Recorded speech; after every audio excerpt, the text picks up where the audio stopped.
Good afternoon, everyone, and welcome to the News Behind the News with Ralph Cantav on Mix 94.7 FM.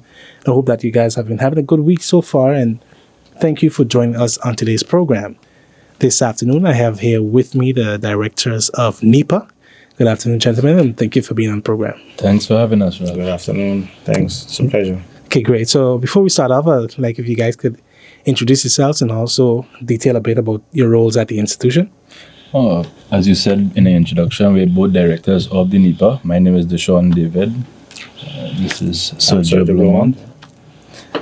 Basically, we have a twofold responsibility, looking at the day-to-day operation of teaching and learning, as well as ensuring that NIPA achieves its strategic goals and so on, as set forward by our strategic plan that we developed for 2020 to 2024. Okay, so I think I'll start off with that in terms of, what is in that strategic planning for NIPA, and how are you making progress or headway with achieving some of those goals? Well, the strategic plan was developed in 2019, and it's based on an ACE concept, which is accreditation, student-centeredness, and expansion. Typically, when people think about NIPA, they think about a school being in alignment with that of MPC or Sundial or some other secondary school that is on the island, but it's much more than just that. NIPA itself is post-secondary tertiary education on the island when it lends itself to technical vocational education and training. The only recognized institute to that extent under TVET. Our strategic pillars, basically, as I said before, accreditation, student-centeredness, and expansion, looks at several elements, not just expansion in terms of the building, but expansion in terms of the training offerings. Not just core programs, but how we could expand into workforce development. Really, taking a hard look at how we could offer solutions to the labor market, which is our main intention. Accreditation in terms of ensuring that our students and our graduates are not only recognized by a validated program and diploma when they leave locally, but also internationally. Accreditation for programs, but also the institution so that we follow some international standard of quality management. That is so important, Ralph, because most of the times we sit back and we go for accreditation, we want to be recognized and so on, and when institutions from international institutions come in and they try to check our what we do and what we don't do and checks and balances, in my experience, most of the times we are somewhat left with gaping holes. Mm-hmm. What we're trying to do is develop a quality management system whereby we hold ourselves accountable, so that when we go for accreditation, whether it be institutionally or for programs, that it's just a matter of international organizations coming in and rubber stamping our authenticity. Okay, yeah? so starting off with the groundwork. Exactly. Yeah. Making sure that we can, from within NIPA, hold ourselves and each other accountable. Make sure that we are evidence-based. So we're going to start a program next year. That program didn't come about because my nephew wanted to do automotive. I started an automotive program. No, it came about due to labor market research and all these different things. And student-centeredness, which is the C in the ACE approach, is just that. The school is nothing without the students. So we have to make sure that the learners, and we call ourselves a learning institute, that the learners are our main focus, because at the end of the day, they're our biggest stakeholders and most important stakeholders. So the strategic plan, is based around those three elements, all interlinked. And as I said before, our role as directors is more than just ensuring that teachers show up and that students get a diploma at the end of the day, but to really bridge that gap between formal education and the labor market. Yeah, and that is so important. Is the institution itself accredited? And what is needed to get that done? So, if this was in a different country, I will answer off the bat. It is accredited, but NIPA was set up in a particular way to ensure that it facilitates those gaps within the labor market. What we have right now are accredited and validated programs that we run on behalf of the Ministry of Education. Okay, gotcha. Right, that's how the subvention is also, given to us and so on. What we're working on as management and the board is looking at that international recognition, that international accreditation. We have already started it somewhat. We have the nursing program, which is an accredited program in the United States. We're working on getting it validated and accredited here in St. Martin. We are right now a global academic partner for ALE, which is the American Hotel, Lodging and Educational Institute.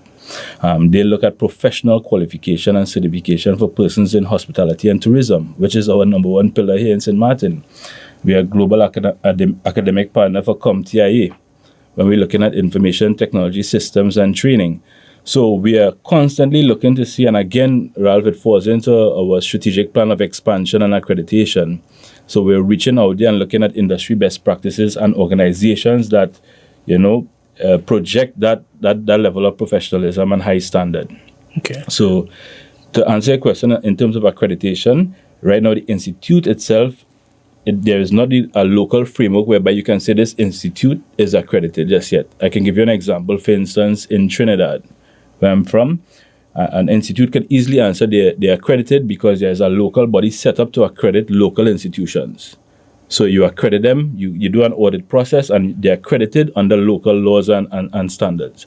Here, there's not that particular that law local is still framework. pending. Yeah. So you can't really say the institute is accredited, but the programs are validated because you cannot receive diplomas from the Ministry of Education unless it is validated.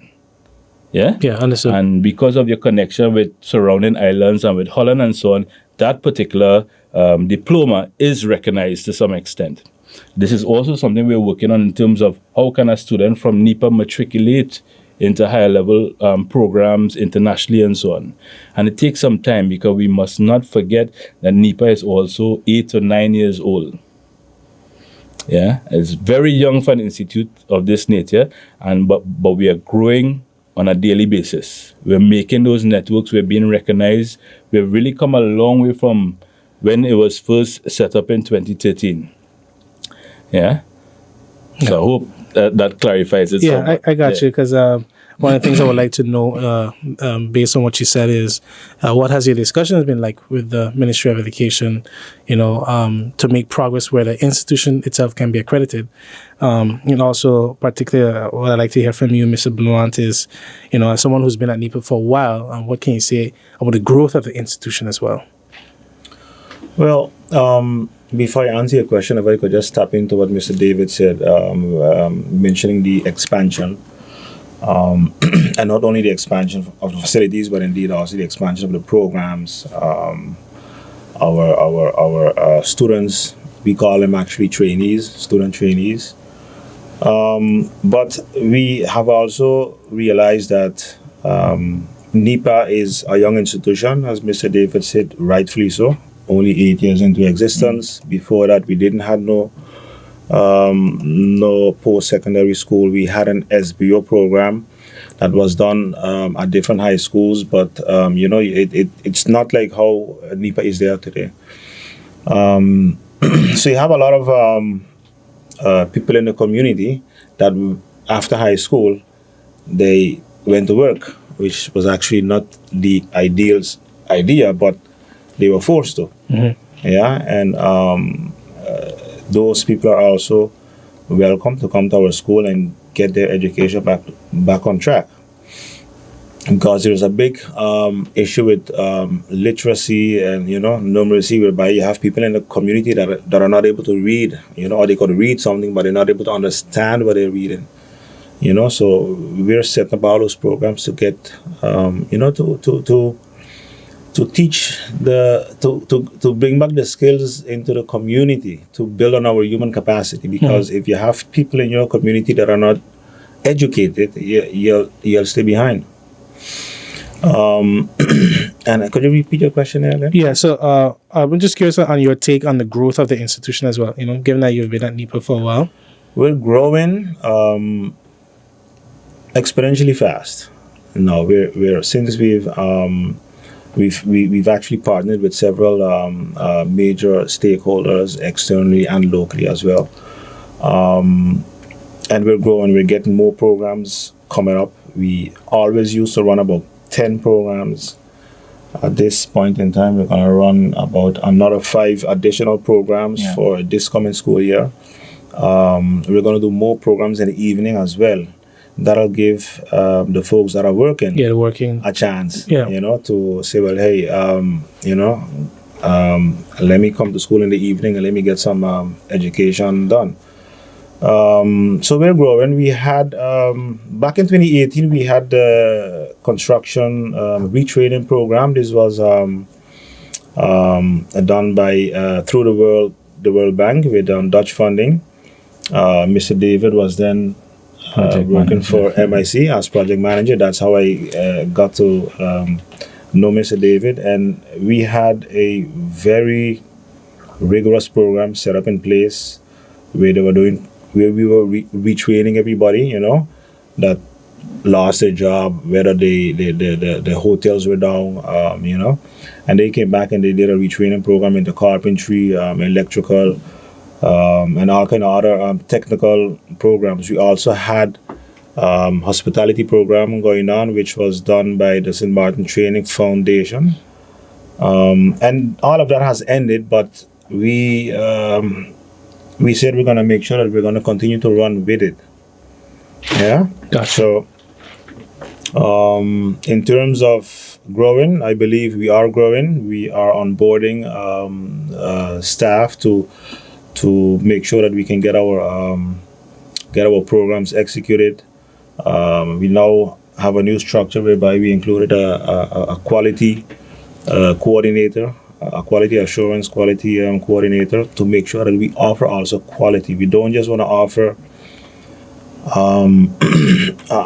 level 1 programs, but we can also offer level 4 programs, even up to level 5, as was mentioned earlier. It's like those more intense courses. Right. So usually students from the high school would come in during the day, for the day programs, levels 2, level 3, but we're going to do that in the evening as well.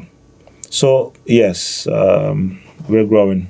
Okay, and then I'll have you share as well on the other part of the question, any discussions on getting the institution itself accredited. What feedback have you gotten from, I guess specifically the Ministry of Education on that? Oh, we've been having ongoing talks with the Ministry of Education and different departments within the Ministry of Education when it comes to program validation and the time it takes to actually get these programs validated and so on, the process. And that has been going well. At high levels and at low levels, we've been looking at different issues. As I said, the way the education or the post-secondary tertiary education system is set up within St. Martin, there's not really a body per se that accredits an institution as an accredited institution. So we're looking at it from a different perspective where we accredit our programs that we offer. That is why also I mentioned the quality management system that we are going to adapt. That is where the institution could accredit itself according to industry best practices, from an ISO perspective, so that make sure we are evidence-based and we have checks and balances in place for the way we operate. It's a work in progress. As I said, anything that you're starting from scratch, change management does have, its growing pains. Yeah, it does have its challenges. But at the end of the day, we're focused and we're purpose-driven. We believe that we're on the right track. We believe that at the end of the day, our stakeholders, which is the citizenry of St. Martin, will come out on the better end of this project. Okay. Okay. So one thing I'm curious about is how does your roles vary? Given that you're both directors, how does your role vary to, of course, ensure that there's no overlap in your functions? Well, just to digress a bit, and Mr. Blomont said it, we met 4 years ago. Thereof, we all actually came into NIPA the same time, same month, True. But on different roles. So I came in the World Bank projects. Blomont came in as the director for NIPA. And we came in again with different experiences, different qualification, different, technical abilities and so on within technical vocational education and other technical aspects, which now we realize complements, each other really, really well. One of the good things that we have going first is that we have a great relationship. And although based on the organizational structure that we put together, my role looks at the technical support section or segment of the NIPA and how it is going to be used, how it is going to be innovated to create or achieve our strategic goals for the future. Again, relative to teaching and learning process. When you look at the organizational structure where Mr. Blomont lies, he looks at the ongoing, on a daily basis, the teaching and learning process in terms of making sure that quality checks are in place, student care, student government, the teaching process, these different things. But because of our background and experience, we more or less work as one unit, where we could complement each other. We do so it's not really I'm in my corner and he's in his corner, because we have the same purpose, which is impacting lives, and we're using NIPA as that medium right now where we came together and we say, look, this is what needs to be done based on our experience. We're having consultation with external stakeholders, we're having consultation with different experts and so on, and we believe that if we persevere and we keep one head, this thing is going to be a success. And let me also mention, this is also very, very possible because of the kind of support that we have from our supervisory board, who at the end of the day, had this immense trust in us and took a leap of faith, knowing that they would have whatever repercussion, backlash, sometimes how these things go, but they stuck with it because they believed in the end goal, and we do too, and we're really happy that the board had that trust in us, and we're trying our best as the directors within NIPA to create a kind of culture within NIPA for staff and students where they themselves can be more included and be more part of where we all want to end up at the end of the day. Gotcha. Okay. So obviously, COVID is something that none of us expected, but has done some sort of damage or impacted things in various ways. I can imagine how much students specifically was impacted by the pandemic. And so can you detail, how has the institution fared in the last 2 years, and what sort of adaptations were made to still be able to support students in their quest to gain, their improve on their skills and knowledge with the courses at NIPA? Had this question been posed to me outside of St. Martin, I could have zeroed in and give you a specific answer based on the pandemic. But because the environment that I'm in right now, I have to be cognizant of some of the challenges that we had was even before this particular pandemic, as it was so close to the effects or after effects of Hurricane Irma. Even then, we were seeing where we had to transition. We had to find innovative ways to ensure that the teaching and learning process was not, in any way jeopardized. So when you add that element into, having to prepare for the pandemic, I could say we had somewhat of a head start. In that within the first few months of, the pandemic and so on, we looked at how we could put certain things in place for like class renovation, e-library facilities, all these everything. Mr. Blomont was instrumental. He was the director at that time solely that put those plans together to ensure that, once we get back online, students will have the facilities available for them. We went out to different stakeholders, Argos and some of these other companies that donated laptops and some, in some cases, like, other companies donated money to support students, So we are very grateful for that type of cooperation. And to add to that, Mr. David, we also, it was like, in an instance, you had to revert to online learning. Schools were shut down. Teachers were like, hey, we're not accustomed to this. What do we have to do? Especially with more hands-on. But I gave training to all my staff. We're not that, we don't sit back and, if we realize, well, hey, we could pitch in, we pull up our sleeves and we're going to do it ourselves. So I was at home and I was giving training to all they teach us, all our instructors, on how to deal with Google Classroom and Google Workspace and Google Docs, those online platforms, and as well as the students. So that was a major success, and to this day we have it implemented, because recently we did shut down, well, partially, for a couple of weeks, to when the cases were high after the new year. The cases were all of a sudden the Omicron spike. Yeah. So it was a success. Okay. I must say. And if I may say, worldwide, this is a conversation that persons are still not yet sure what is the best approach, and for us, especially at the NIPA, we cannot take the generic approach that most schools take, because we are not purely academic. Yeah.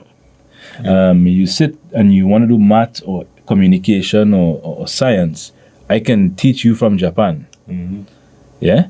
But in technical vocational education and training, a lot of the students learn from a different domain, which is not purely cognitive. They want the psychomotive, they want to interact.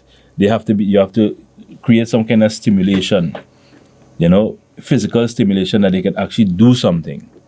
So for the NIPA, we had to really, really be creative. We had to talk to stakeholders in different islands, different countries. Hey, what are you doing? What is working for you? What is not working? And really develop, that sort of solutions. I could tell you a great challenge that we had, and that's why I used the example of, it wasn't just COVID, but even the after effects of Irma. Mm-hmm. When you look at student dropout, when you look at the fact that a lot of these students, even though we went online, they couldn't go online. Even though you would get persons to donate a laptop, they didn't have Wi-Fi home. So there was a series of different issues that would pop up, and all linked to socioeconomic challenges. So at the end of the day, yes, COVID really brought it to the fore in a big way that, it's very apparent, but it was happening before COVID. Yeah. It was happening before COVID, and because we didn't have that time to really address those issues in society, it really became more apparent post-COVID. Yeah. Even furthermore heightened, which leads into my next question, which is what sort of support systems are in place to assist students? Well, that's a twofold question, because internally, and based on the structure that we have now, we have the student care team set up, where we have a student care coordinator that looks after student concerns and affairs. This person liaises with the social worker. Together they are the student care team. So dependent on the... That's a full-time... That's full-time. Dependent on the situation, they lean on different persons within the organization. So for instance, the care team is primarily the student care coordinator and the social worker working in tandem.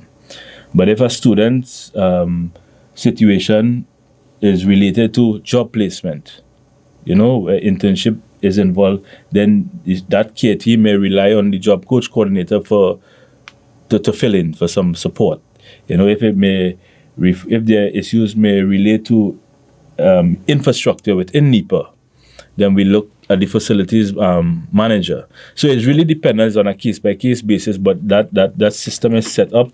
Then we have the student government organization that we set up recently. Where we're going with this, Ralph, is that, again, looking at our strategic plan, but that being one of the pillars, which is student-centeredness, we are somewhat in a trial and error phase. We are seeing that these things are working in different organizations. We're trying it. We're looking at the data. We're seeing if it's working. And if it's not working, we're changing where we have to. Because we have that opportunity to do so as a young institution. It's not one of those things where you're going to try something, it's not working, and you're going to continue doing it because you're already committed.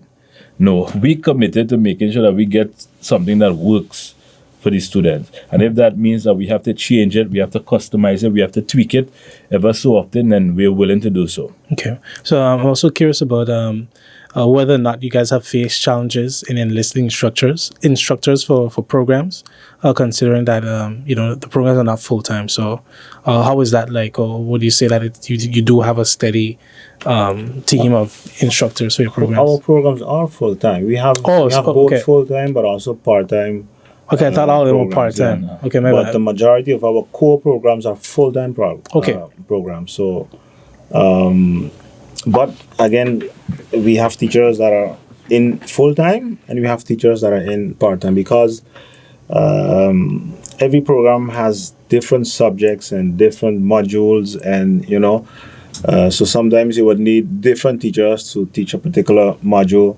and then you would bring in a teacher on a part-time basis, and that's been kind of hampering us for the last couple of years as well, because part-time teachers would have a primary job somewhere else, correct. and then sometimes when you want to keep staff meetings, this person can't make it, and so we're looking to switch over. Well, we're actually doing that already.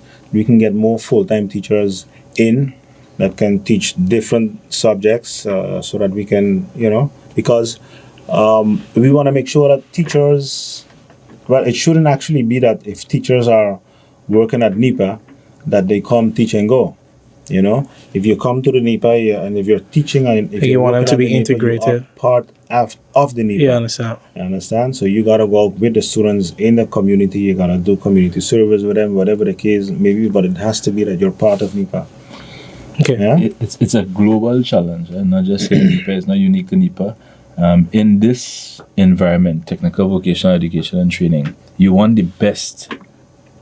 And the best doesn't necessarily mean somebody who can teach well. That may work in formal education system. In this particular, area, you want, for instance, if you're teaching automotive, that the person that is teaching automotive is also a practicing mechanic. The person that is teaching electrical is a practicing electrician, meaning that they're accurate with all these standards locally and internationally. They're recent. They're in terms of what has changed. And So that- Sorry to cut you across. That makes it very difficult for us because of the many job interviews in the past with teachers. And I would rather have a very good experienced mechanic with many years of experience to come in, but he doesn't have the People. teaching didactic qualities, yeah. because We I train can them have in the didactics, best guy, yeah. the best mechanic, but if he's not able to bring that matter over to the students in a particular way, because these are not just any students, these are vocationally inclined students, then you're going to fail. Yeah. Okay. So as you say, you train them, then you Yeah. assist them with that as Well, well. that's one of the things that we did even as recent as 2018. Okay. When we started our process of reinventing or rebranding NIPA somewhat, all the instructors went through a technical vocational education training program. How long is that program? That program was for 1 year that looked at specific qualities that are necessary for technical vocational educators. And that was done in conjunction with my former employer. At that time, I was the project manager for that particular project.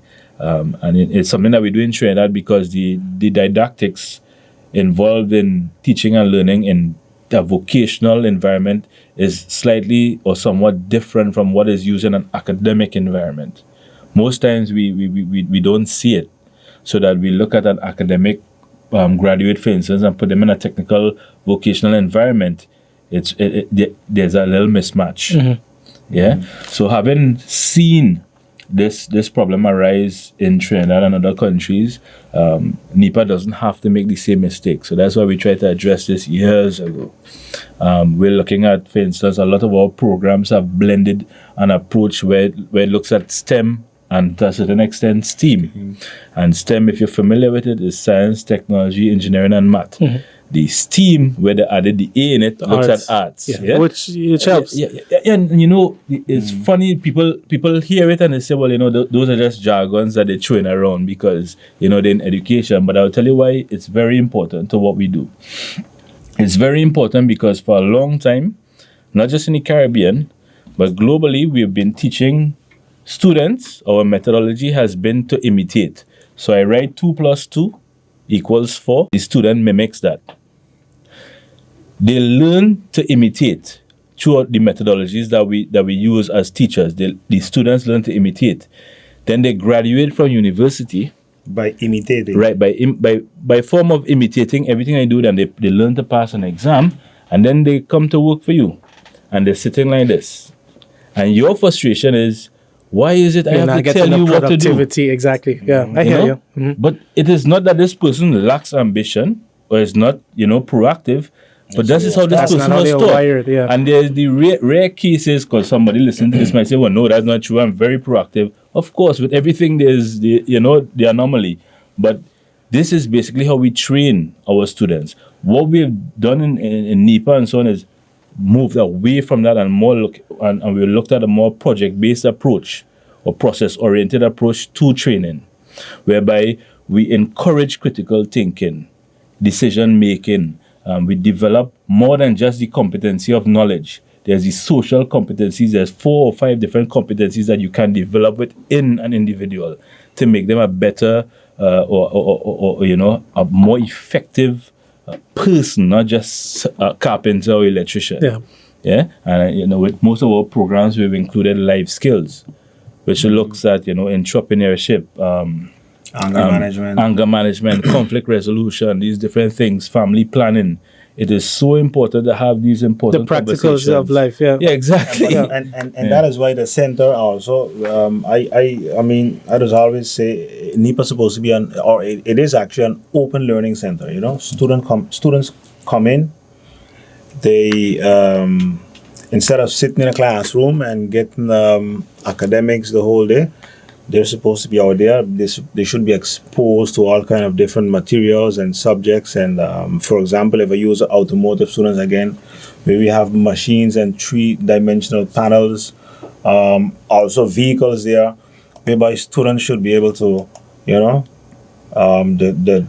instructor could create a fault and they gotta go now and troubleshoot it, because that's very important now when it comes to automotive. If you remember the mechanics back in the days, we used to call them grease monkeys. They're all on the grease and fingernails are black. Nowadays, these guys have on gloves. They put a little shield on the vehicle so it don't get dirty, and they use their scanner and their scan tool, and they do the problem shooting. And that's very, very important, because a lot of the vehicles nowadays are all with sensors and computerized and whatnot. So Gotcha. we got to make sure that we train students that when they leave NIPA, that they could fit in the job market and not stay behind. But that's the importance of the question that you asked, and why when you asked about staff, and I told you about the global challenge in terms of getting persons, the right persons. I think NIPA is blessed in that particular way, where if you look at a lot of the persons that are in NIPA are still currently in the market, in the job market. So they're accurate with changes, standards, networking. So this is an advantage for NIPA. In terms of the methodologies that we use, it's a lot more progressive than what was used prior to now. So we are headed in the right direction. A lot of things still have to be addressed, and we are mindful of it. That being said, Rome wasn't built in one day, no? It was, but it burnt in one. But so we have to be very careful, how we go about creating this change. Yeah. So with that, we're going to take a quick break and we'll be right back. Welcome back, everyone. You're tuned into the news behind the news with Ralph Kintab on Mix 94.7 FM. This afternoon, I'm joined with the directors of NIPA, Mr. Sergio Blomont and David Deshaun. Gotcha. 2 first names. Yeah, 2 first names indeed. That's cool. So one of the things I know that NIPA did recently was basically you guys offered free enrollment in certain programs. So I'm curious about what that response is like, as well as at present, what is your student population? So presently our student population is anywhere around 283. Thereof, last time we checked, according to the Manstat. In terms of waiving the tuition fee, that was an interesting decision. Again, coming off the cusp of the pandemic. What had happened there is that our intake numbers was very low, somewhere around 70, 80. And wow. Yeah, and for right reasons. As I said, the socioeconomic challenges that people face is not a joke. I think to a certain extent, because we as people are very visible, in terms of we look at things and make a pronouncement on it, that we really can look at society and say, hey, these people are really poor or they're impoverished or whatever. but they are, because we deal with situations on a daily basis. And seeing the numbers as it was, the management board in conjunction with the supervisory management, the executive management, made the decision to waive the fees for the academic year. And not to be confused with the calendar year, but the academic year is, August to the following year, June. Yeah. Just for this particular period, get people in. The pandemic, socioeconomic issues shouldn't be the reasons that persons are not pursuing education. It shouldn't be the reason why persons are not learning. And if we can make that sacrifice, given all the challenges that we, even as an institution financially, with the 12.5% cuts and all these different things that are in the air, look, we weighed the pros and cons and decided what we need to do is get the people in. Get people in, have this school running. This is what we're here for, and we'll figure out everything else at the end of the day, Okay. So with that, does NIPA have a quota or an ideal student population that it wants to reach? In years gone by, we would have said 300, 350. But in the new academic year, that is in August coming here, we're going to introduce 5 or 6 new programs. And I'll tell you a bit as to why we're thinking in that direction. Again, based on our strategic plan. For far too long, NIPA has focused on level 1 and level 2 programs. There's a lot of students coming out of the formal education system that are looking for higher education. And unless they can't do it in the US or Holland, they're basically confined to, either they're unemployed or they're working with an aunt or uncle or parent somewhere in their own business. NIPA has acknowledged this and said, what? We have to provide avenues for persons to seek alternative levels right here in St. Martin. So outside of level 1 and 2s, we're looking at level 3, level 4 programs. Mr. Blomont said before, we're looking at opening up the evening program, optimizing the infrastructure, the resources that we have, because on Fridays, on evenings, certain evenings, some of our labs are empty. Of course, this is going to mean that we're going to need staff, and you would see recent vacancies that we had published in the Daily Herald and so on, whereby we are asking for persons to submit their resume for consideration. And all this is all part of our plan of expansion. And again, is it just that we want to put these ads outside there to see, to look good? No, it's not. We know there's a high percentage, if we have been around for 8 to 9 years, of persons that did level 1 and level 2 programs with the NIPA that are working in the environment right now, whether it be hospitality, automotive, IT, and so on, and are looking for an avenue locally to go up. Because we shouldn't be just preparing people for low-level jobs. That's right. Yeah? And this is why we made all these different partnerships with international partnerships with Ale and Comtier and so on, because the more you prepare people for low-level jobs, and then the higher positions you're not preparing them for it, then we complain about persons from the outside coming in, wink wink, it will continue to happen. And that's what I mentioned. That's why I said earlier, you got to build on your human capacity. Yeah. The school was actually built for approximately 250 students back in the days. And this was way back before the school opened. The school opened its doors in 2014 to be officially inaugurated by the then minister. Lawrence. Excuse me? I think it was Lawrence, if I'm not mistaken. Yes. Patricia Lawrence. Patricia Lawrence.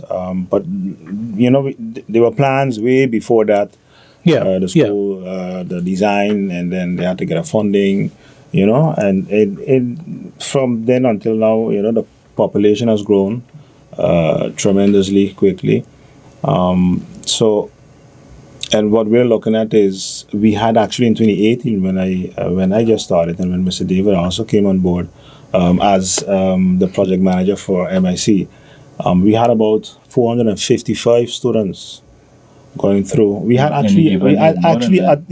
a given time during the week, we would have 1,000 students going through the NIPA school per week. So morning, noon, and night, and it was doable. Now you have to get back to that. So we decided, well, hey, why, we can continue with it. And What was done over the years as well is that, like, for example, on a Friday, Friday afternoon, nobody wants to come to school, the students complaining, and then we would kind of, okay, we would accommodate them.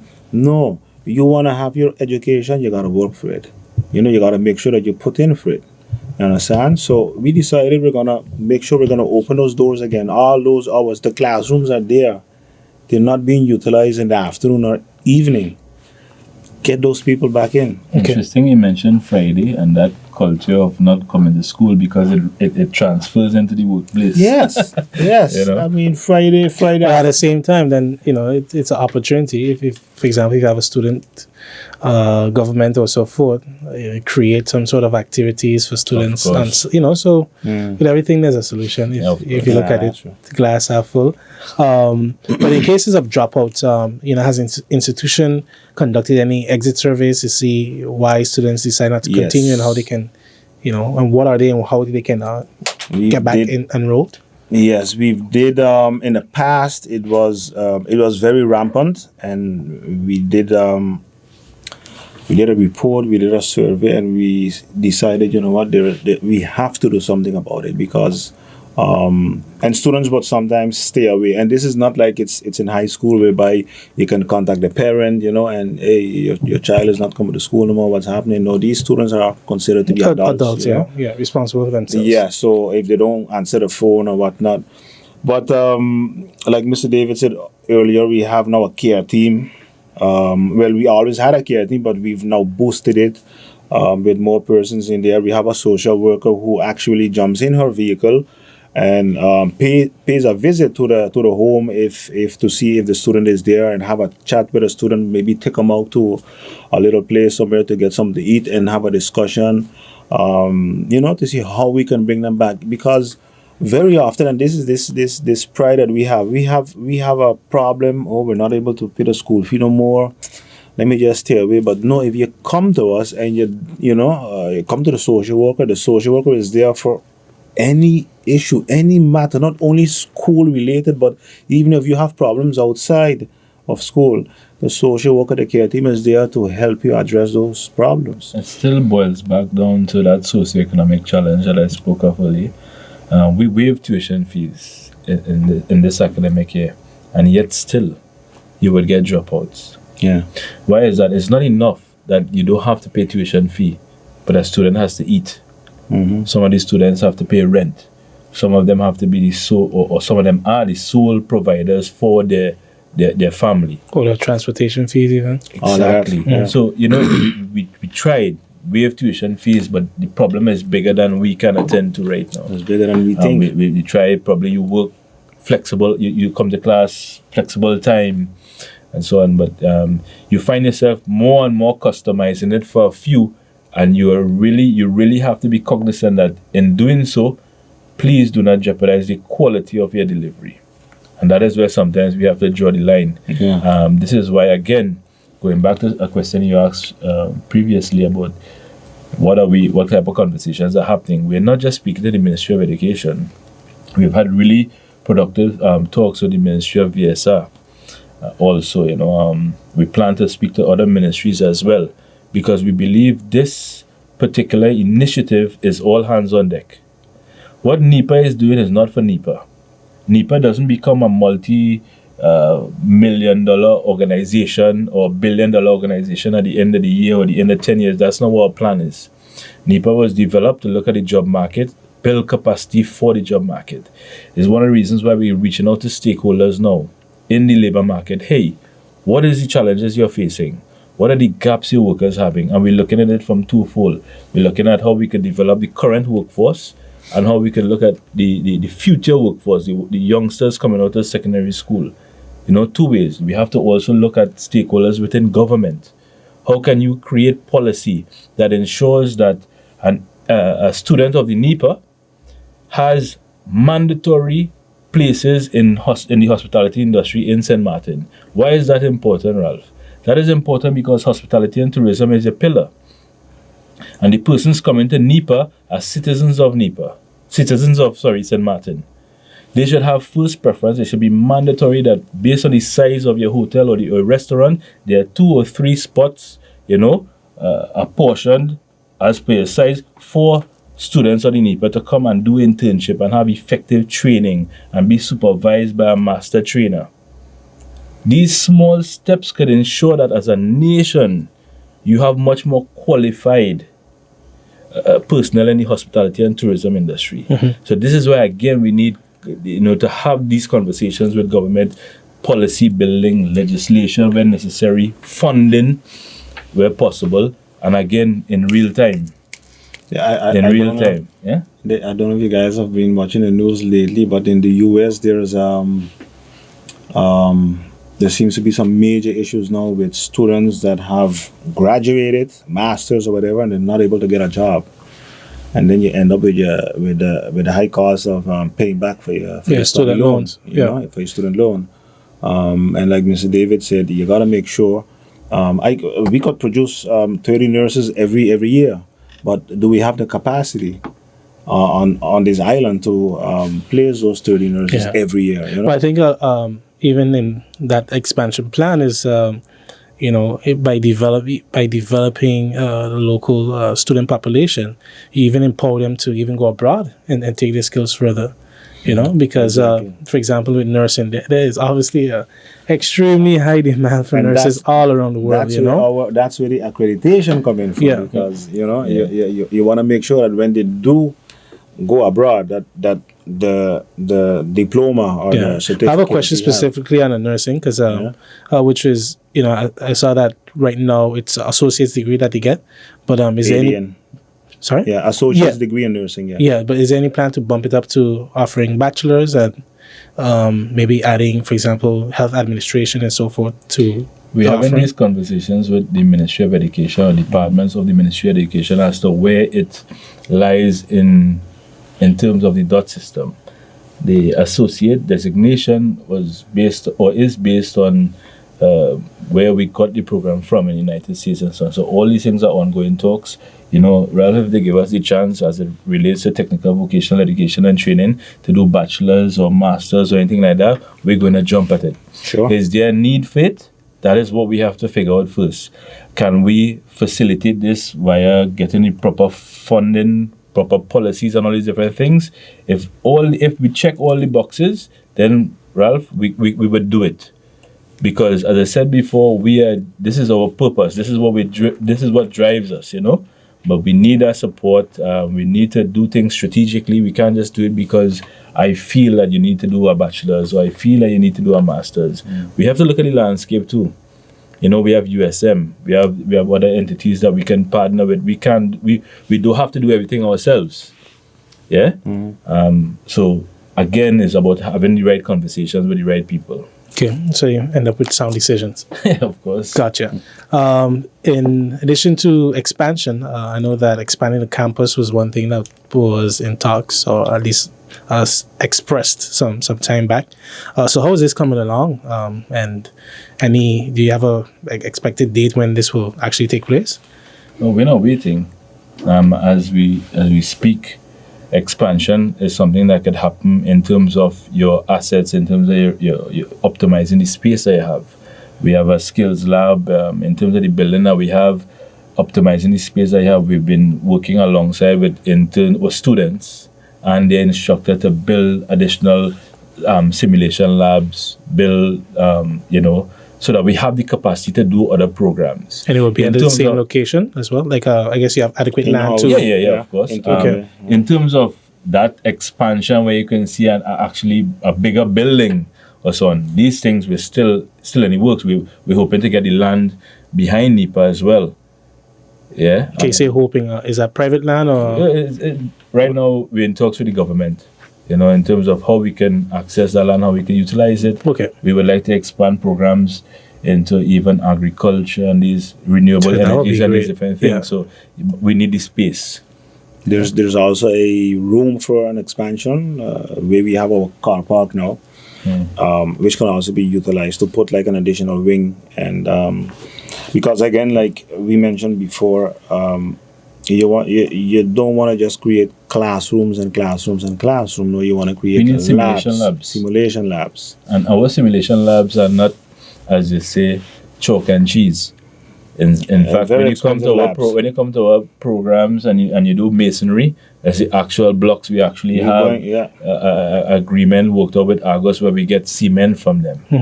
You know, so everything that we do is what you would actually use in the You actual labor mixing market. cement and you laying blocks and you Yeah. plastering and you're doing everything just as if you're going out there go work for a contractor. Gotcha. Something else that came to mind is, as far as the program is concerned, which program have you realized has the highest enrollment and the least as well? The Traditionally highest would be like electrical and automotive. electrical, well, I would say SPW would have been number one. That's social pedagogical worker. That's a program that we're basically revamping now as well. But that used to always be full with waiting lists. Automotive is also very well, High intake. high intake. You know, a lot of students from the vocational school always would come and choose automotive. And indeed, which one is it? Electrical, yes. Electrical is also pretty well attended. Okay. Okay, so I just got two more And questions. the least, the least as well. We have a business administration program on a high level, levels 3 and 4, and those don't have many students, usually 2 or 3. Okay. So that's, You think maybe because I guess USM also offers their course, maybe that's a Yes, and again too, it has a lot to do with perception. Sometimes how people view NIPA or what they view NIPA to be. I had a conversation recently with stakeholders, and I asked just out of the blue, "What's your perception?" And they don't laughed because they said, "Oh, I thought this was a school for dropouts." So wow. you know, right in the small island, you have people who still do not know what our purpose is, and that is not a bad thing. It just is feedback to us in management. Yeah, in terms of that we have the more way you work to do. communicate and That's how we look at it. We branding look at it and- as feedback. Yeah. We have more work to do. We need to send more information outside there. We need need to to go have out better and market, communication. you know, Exactly. so this More is a So do you marketing. guys also touch base with the schools itself? That's we do. guidance counselors, principals, and Yeah, we all will the always different send high a schools. representative to the schools, and then they would speak with either the exam students or the pre-exam students. It would usually be the student guidance counselor that would give them information on what type of programs NIPA has to offer. Open house we do as well, whereby students can come and just take part in maybe a little small mini project or mini workshop at NIPA, go through the kitchen and stuff like that. So, but we realize that we have to do it more. And not only have it on our website, but do it during the day. We did once a registration drive, which was pretty well attended down at Cars ULS. We had a DJ there, and people would come and sign up. So, but just So like more Mr. public Dagan said, the outreach. perception, and that is important. That you got to sit down and talk, just like what we're doing now, about NIPA's perception. Yeah, gotcha. Yeah. Perception of vocational training on the whole. Yeah. Ralph, if we're being honest, there's this obsession with levels. Even now, where we Doctors, have to lawyers. we have to bring people in and really educate them about what is it you really want. Why is it somebody who's trained to become a plumber, unless he has an associate in plumbing, he's not recognized as a plumber? Because academically, you have to have an associate's minimum level to be recognized. A plumber doesn't need an associate level to be a good plumber. A plumber can do level 1 or level 2, and over time and mastery of skill can develop into a master craftsman. But again, because of our obsession with academics, he would never be able to get that same level of respect or pay or position. That has to change.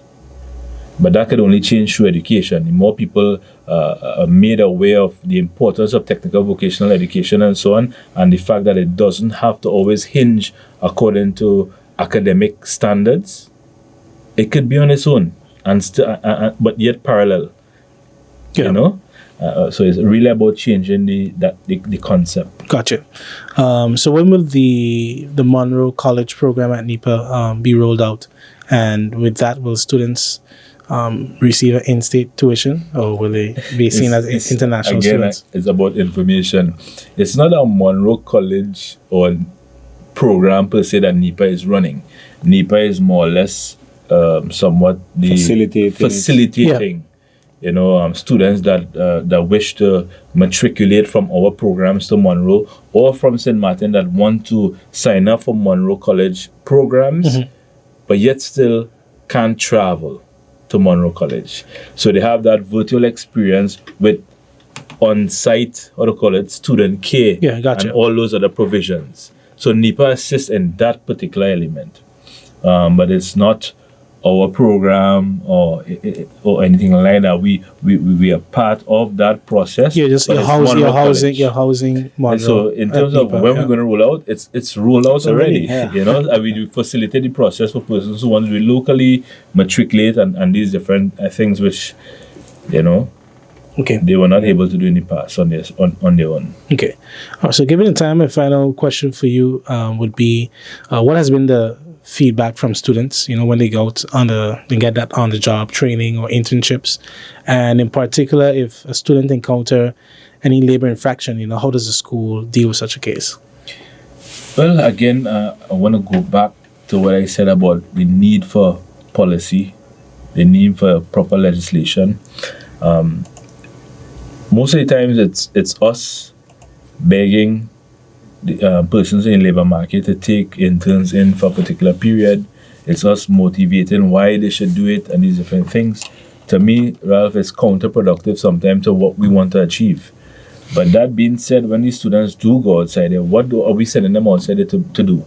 If I send somebody from the automotive class to do internship, because I would have already given that employer the orientation of what is expected, he or she should also expect that this intern is just that, an intern, not an automotive expert. A trainee. It's a trainee. So what is happening now, we find that there's a lot of misinformation, the perception of what is coming to them in terms of an intern, and some people saying, they're not ready. Of course they're not ready. That's why we're sending them to you, because we expect that within your environment, they have a feel for what the work environment feels like, work ethic, proper work ethic, reporting, the culture that exists within an organization. So again, Ralph, building on other aspects of competencies, not to take away at all from the actual skill that they're learning about. That is very, very, very important. So if somebody is doing automotive, we look at places like Real Auto, Motor World, and so on. Very rarely we would put somebody doing automotive in, let's say, for instance, laser. Unless laser comes to us and say, hey, they just started a program where they're fixing G-Money and Ralph car on a daily basis, and the generators work with engines, and we have to come and do an assessment. So it's not just, all right, send somebody there. It doesn't work like that. So there are checks and balances in everything that we do. They really enjoy it when they do go outside, and statistically it's proven, not just here in St. Martin, that most of the times when these students go out an internship and their values align with that of the values of the organization or the supervisors that they work with, 9 out of 10 times they keep them. This is why also it's important for internship to be mandatory at a certain level, because it's one of the ways to ensure that your citizenry gets that 1 foot through the door. Yeah? Because most of the times you hear people say, I don't care how good this person is, skill-wise. I need people with good attitude. And that you can't take from a CV. That you have to experience yourself. Correct, that's right. Yeah? Yeah. We need the businesses to be flexible, to partner with us. Because at the end of the day, the students that we are producing are going to work in the community, in the businesses. In the labor market, You want to have guys coming in with quality, with skills. So they should help us with that, and not only take them on and say, well, let them do some painting here, fix a tire area, but no, train them, continue training them, continue build on that.